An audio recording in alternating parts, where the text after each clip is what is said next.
Okay, hello. Thanks for the invitation to talk to Crux again.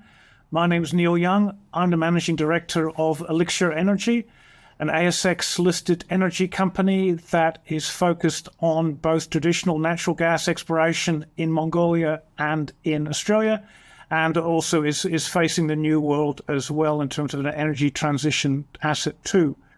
But today here, we mostly think it relevant to give an update on our gas projects, and I'm very pleased to be joined by two of my board colleagues who have very intense and lengthy and high-level experience in coal seam gas in Australia in particular, for more than 20 years, in the instance of, firstly, Richard Cottee, our chairman, very well known in coal seam gas circles for running QGC, now a major Shell asset, and also Stephen Keleman, an ex-colleague of mine from Santos, the founder of its coal seam gas business around 2 decades ago. So very pleased to have you here, Richard and Stephen, and be talking with you, Merlin. Neil, thank you very much for the introduction. Richard, Stephen, hello. Quite an intimidating panel. I'm very much looking forward to a kind of an education on coal seam gas. I've got it seems like a global panel of expertise in front of me. But let's put it to the question of Nomgon, your kind of Mongolian asset. Could you give me kind of an update of where you've got to? Because you put out a news release last week saying that you'd done a workover on hole 9 and you're extending the pilot program to hole 10, and that you had some encouraging results, but also some not so encouraging results. So could you just kind of give me an update, first of all, of where that project has got to? Okay, I'll give a quick summary up front and then pass over to my colleagues.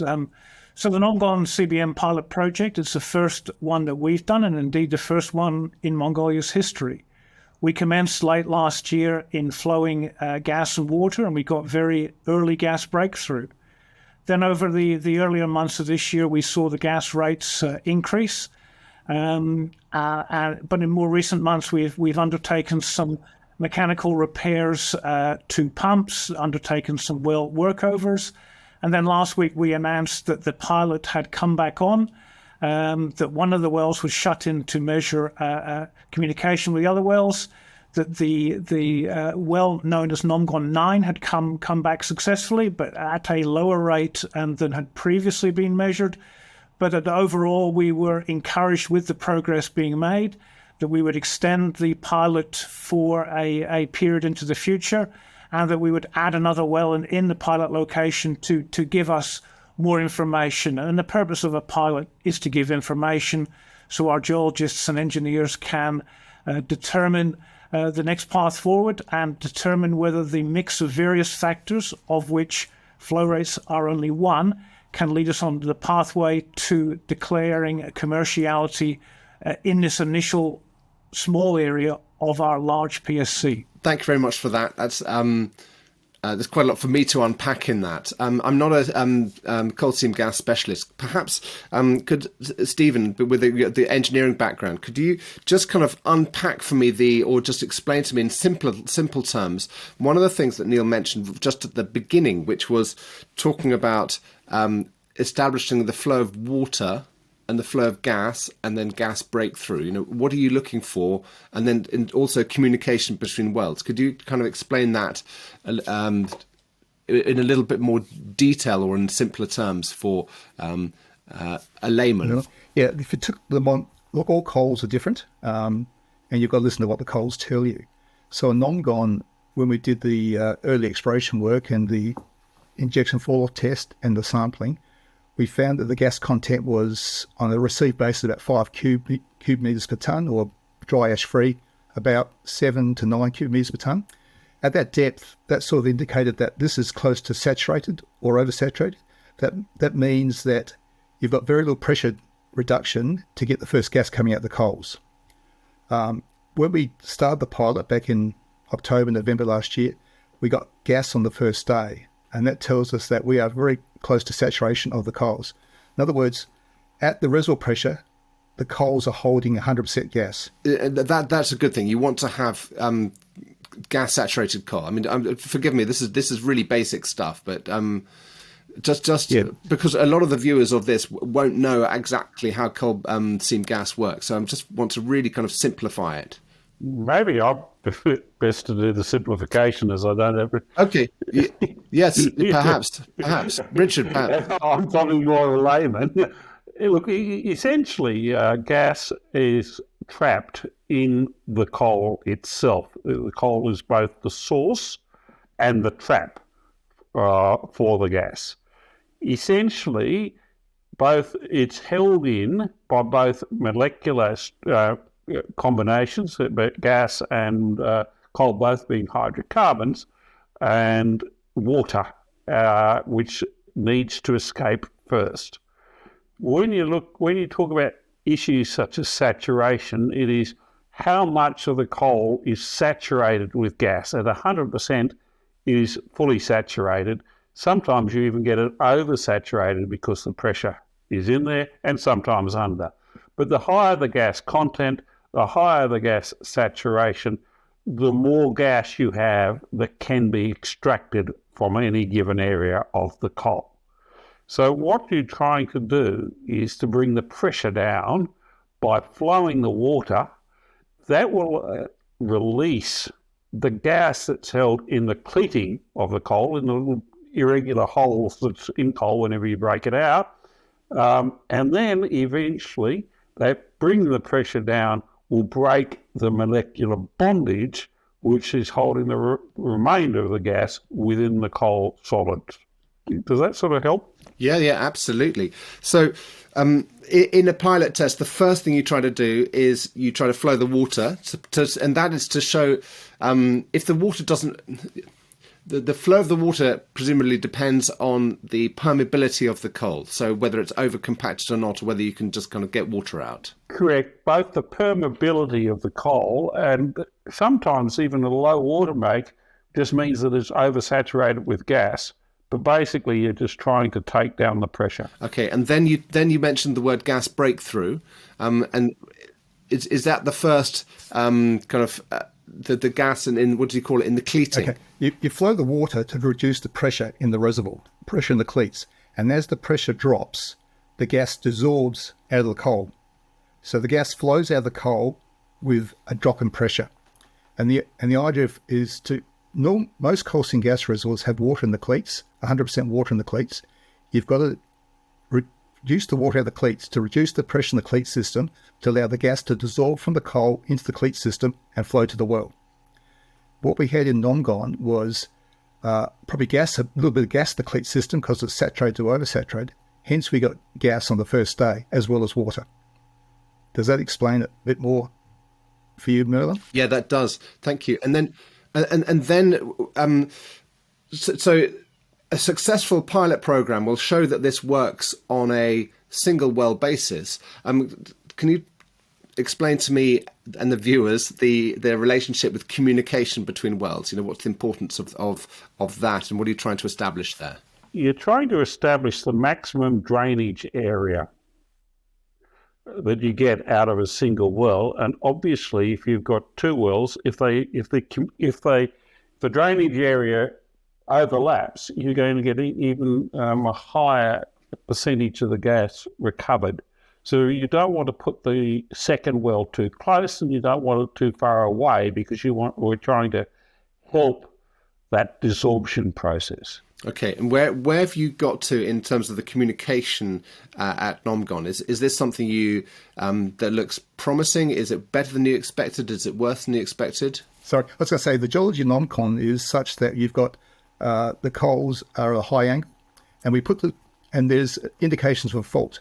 So the two wells are indicating there could be a fault between them, and therefore that just changes your idea of how you develop the field and how you do your next pilot well. But equally, on the positive side, further away, we have seen a pressure drop in some of our monitoring wells. So we're seeing the other side of the fault.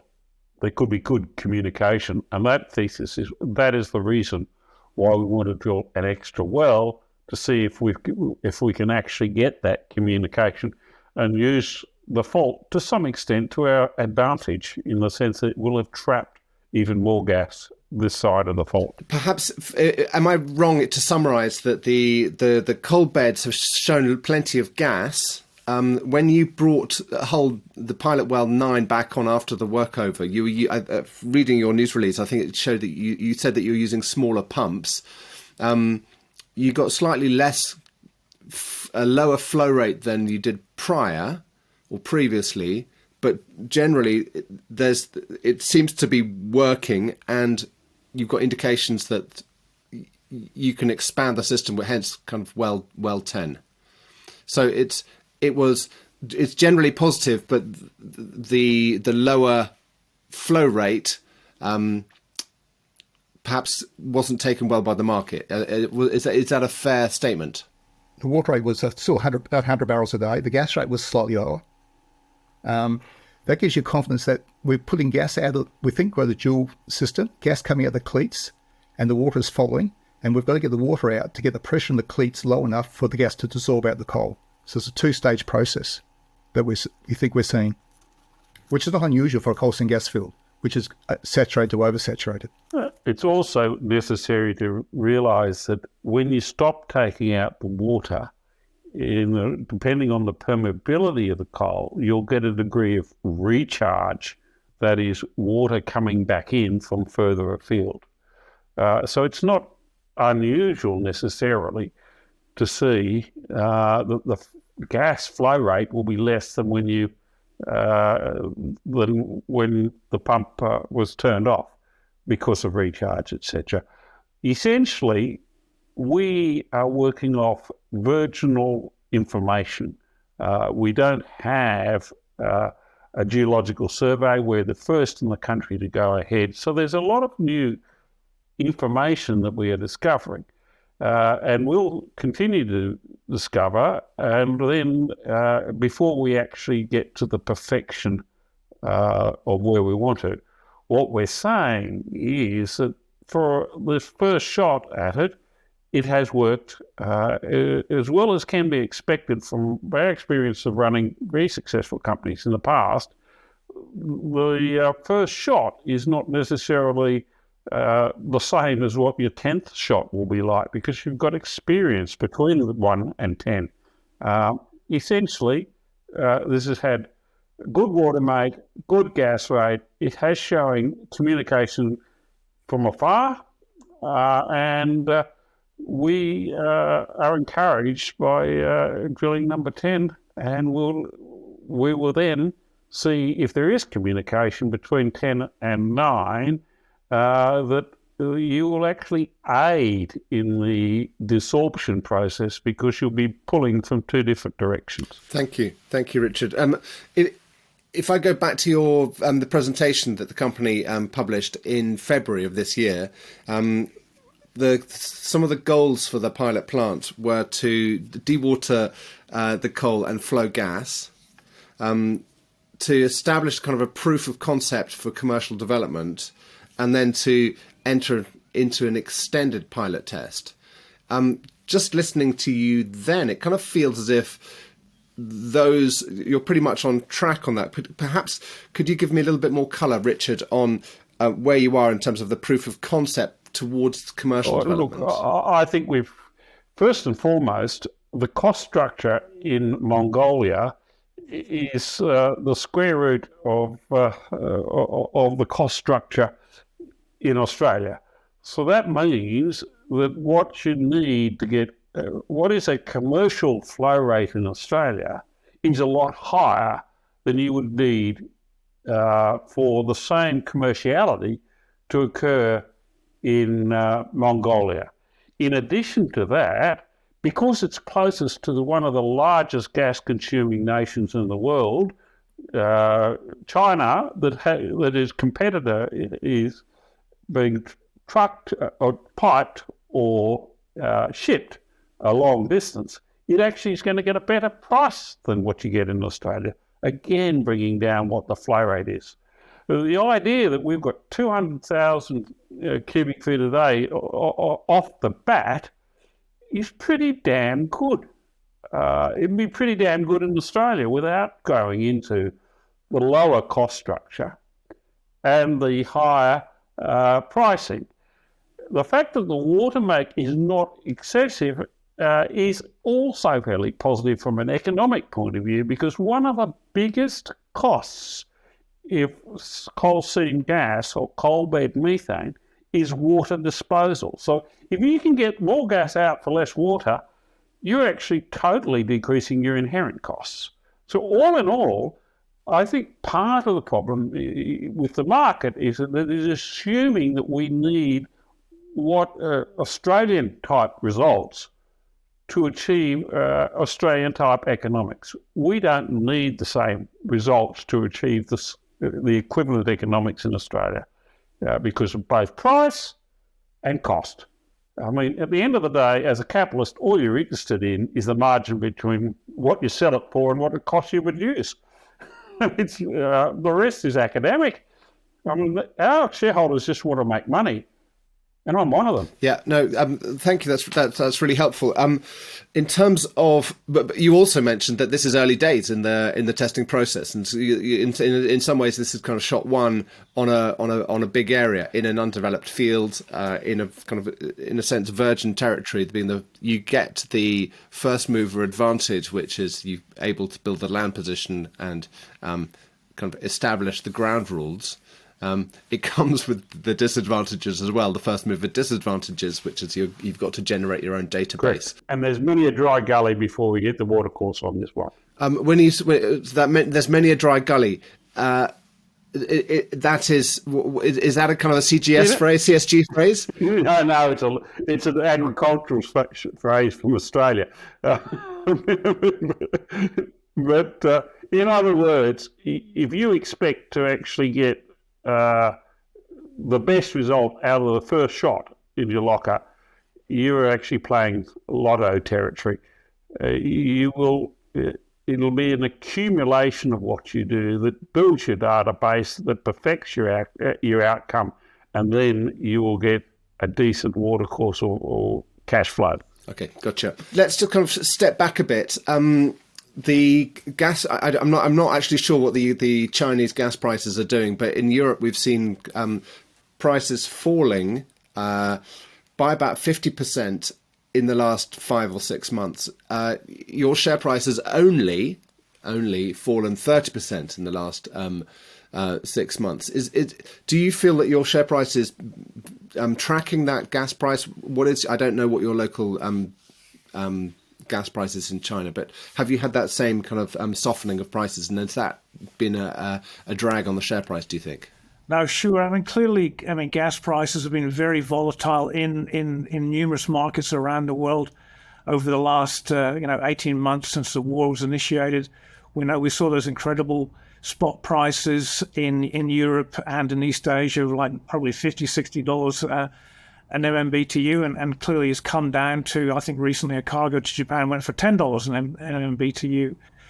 In Europe, there's obviously a massive seasonal factor. Clearly the winter was very, very mild. Gas was put into storage to deal with a harsh winter, and you're seeing the recovery for that. In Australia, it's probably been not quite as volatile. I mean, we do obviously have large exports, but no imports. But clearly here there's been volatility too. I think because our projects are long-term, though, clearly sentiment is driven by price in the short term, but long-term economic value is driven by fundamentals.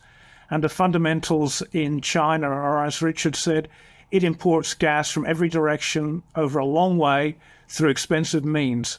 And that suggests that the long-term average price in China will remain as high as it is in probably pretty much anywhere in the world. And in every commodity, you want to be in the lowest cost quartile, and their cost structure is very, very low. Obviously, commodities will fluctuate in price over time. Yeah, no, I'm completely convinced of the the favourable price dynamics of fossil fuels in the form of coal, oil, and gas. I can't see anything other than very, very strong supply and demand fundamentals going forwards, just because our needs are great, and supply in some ways is being restricted by lack of investment, and indeed in some cases by government policy. In in terms of what next, and well, actually, before we get into kind of what next, what's the at the end of the year? I think you had $14 million Australian. Where are you roughly on your cash position? I'm aware that you may not be able to give me an exact figure. Yeah, so I mean, we can only say what was in our last quarterly, which was just over $11 million. In Mongolia, we have also been running our pilot program, and we are imminently about to commence what was 9, but probably now 10 well program of various types. Now, as we have tried to make our case, the drilling costs in Mongolia are exceptionally low, so that won't consume too much of that cash budget. Our other projects, which I can talk about, the Australian one later, we've got a recent very positive development there about a source of funding for that. So our cash balance is still pretty healthy given the calls upon it from a couple of different countries. E&P companies, exploration companies are always typically they don't have a revenue source, and so at some point down the line there's a capital raise coming, and you presumably you have that in the back of the mind. At some point you've got to do a capital raise. I mean, every board does.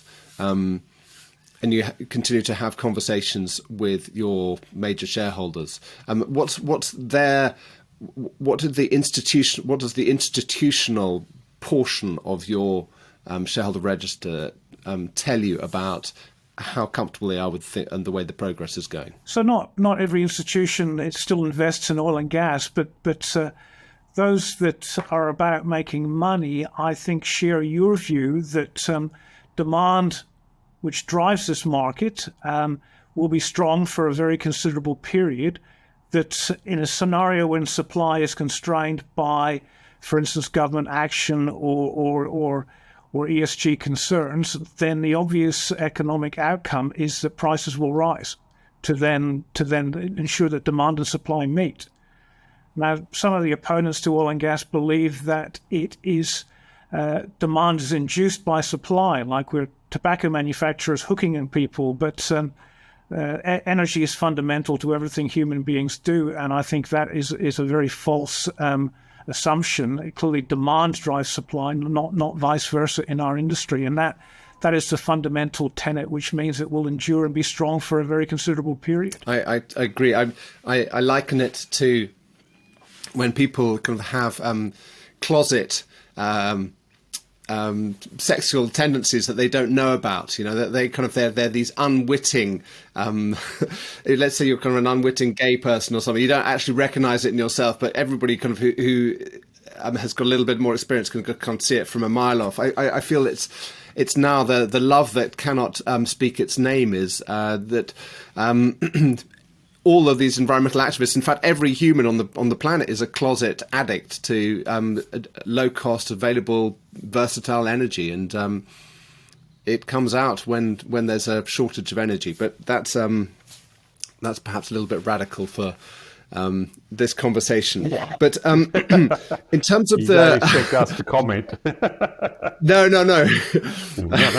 In terms of kind of what happens next and the work program and ramping up of activities, what are your catalysts for value in terms of how do you grab people's attention? In fact, this is probably a good time to let's move over to Australia and let's talk about the Grandis project and where you are in terms of finding a partner for your for the planned well later this year or early next year. So last week we announced that we had received an advanced finding from the Australian government that the nature of the work that we would undertake on our high-impact Daydream 2 well was sufficiently innovative that they would pay in cash for nearly half of the costs of that well.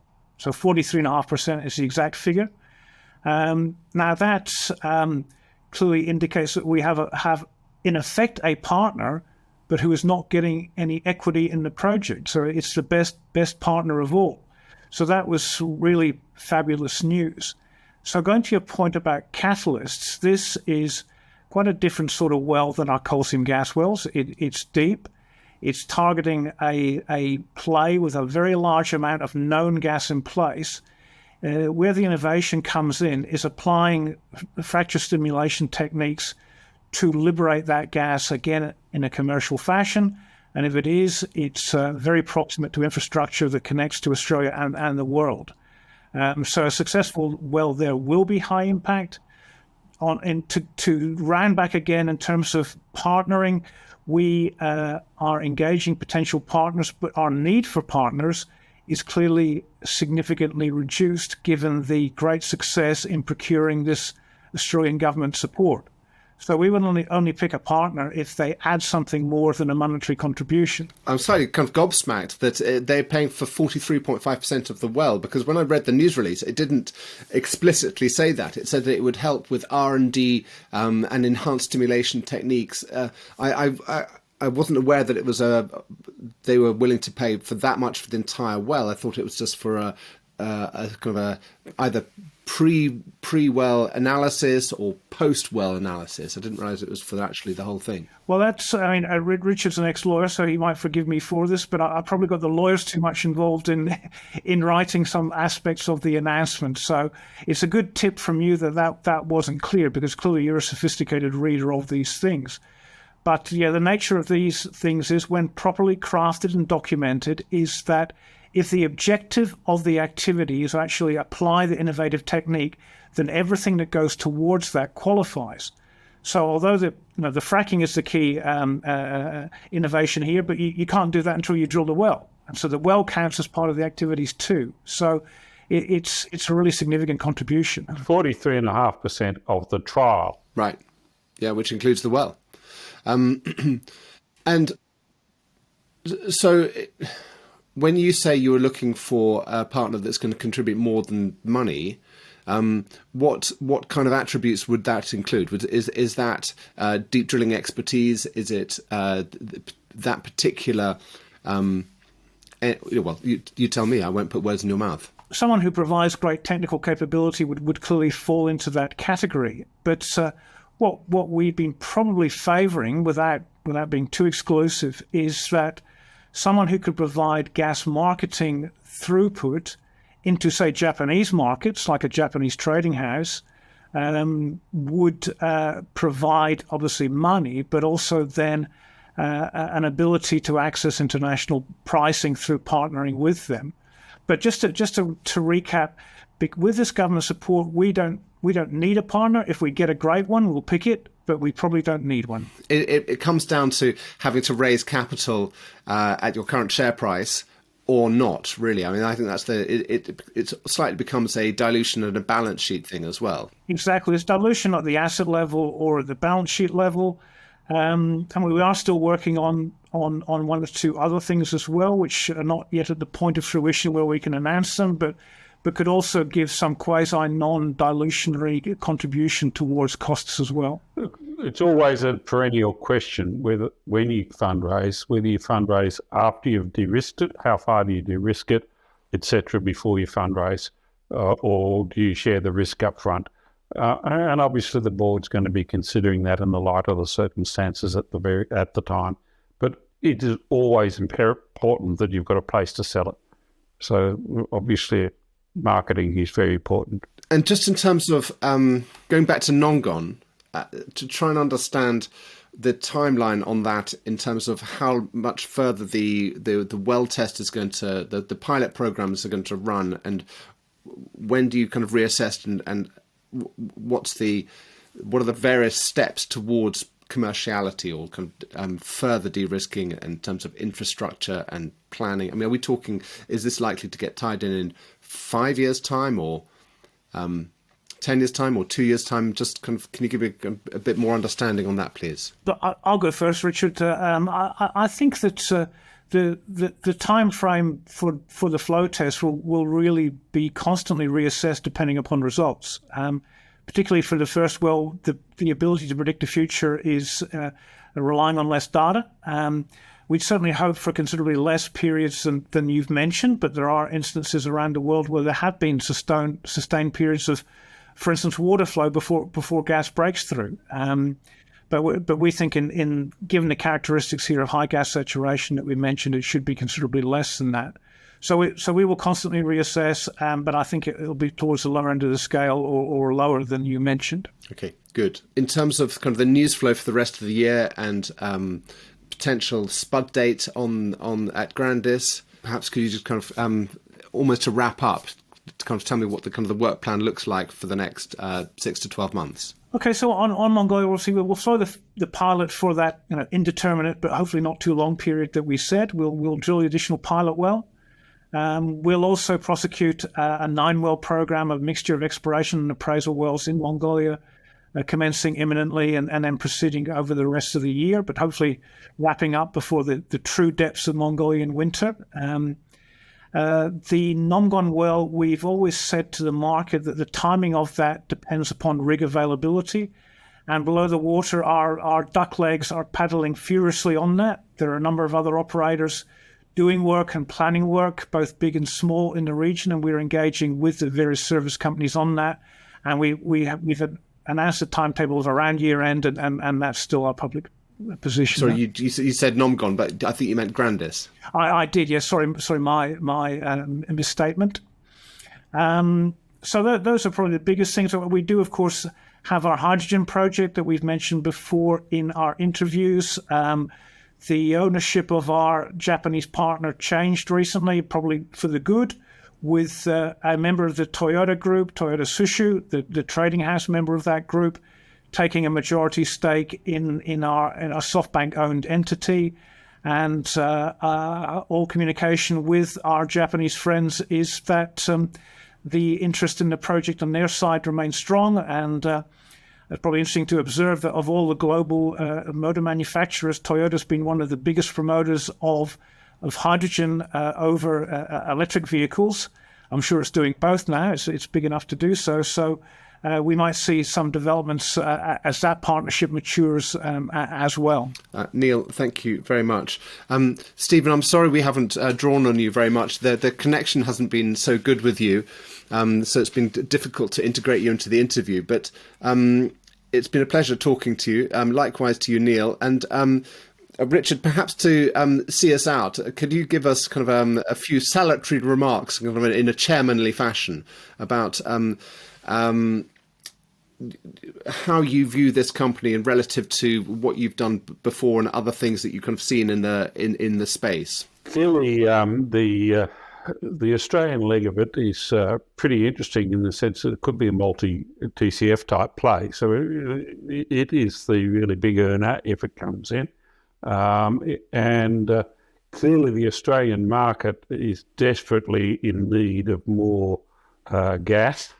And there's a lot of reasons to be very confident that in Australia the gas prices are going to remain well above what the government thinks they can get it to.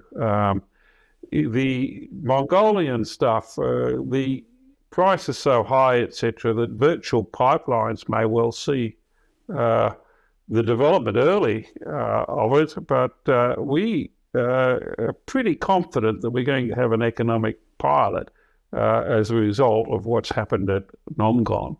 It's a question of where do you put that gas, and Mongolia has no other indigenous sources of gas anyway. Without talking about China, there's a lot of demand inherent in Mongolia as well. So it's really, we're at the cusp of interesting times, and I think it's important that we continue on. Great. Thank you very much. On that note, with the telephones ringing, I bid you farewell and look forward to catching up on the next time. I'm looking forward to seeing the progress on Well 10, and particularly to see whether you can get that rig availability for Grandis, and to see kind of that's a kind of a pretty binary opportunity there, I would say. Thanks, Roland. Thanks, Thank you very much, Merlin.